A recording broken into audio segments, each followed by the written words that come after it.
বহু দিনৰ পৰা মই টাটা গ্ৰুপক ৰিকুৱেষ্ট কৰি আছিলোঁ যে কাজিৰঙাত আমাক এখন ভাল হোটেল লাগে।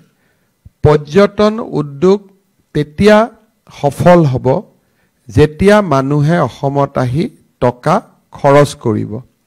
যদি আমি পৰ্যটক পাওঁ, কিন্তু যিসকল পৰ্যটকে অসমত 2 দিন বেছিকৈ নাথাকে, 2 টকা বেছিকৈ খৰচ নকৰে, তাৰ পৰা পৰ্যটন উদ্যোগৰ সৈতে জড়িত ব্যৱসায়ীসকল উপকৃত হ'ব নোৱাৰে।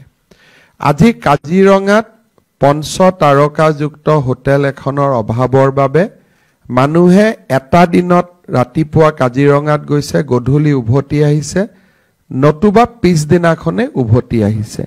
তাজ হোটেলৰ ফলত আমি কাজিৰঙাত পৰ্যটকক আৰু 2 দিন বেছিকৈ ৰাখিব পাৰিম আৰু তাজ হোটেলৰ যিটো বিশিষ্ট অতিথি সেৱা তাৰ আমি সুযোগ সুবিধা লৈ অসমৰ পৰ্যটন ক্ষেত্ৰক আমি অধিক অৰ্থনৈতিকভাৱে সবল আৰু শক্তিশালী কৰি তুলিব পাৰিম।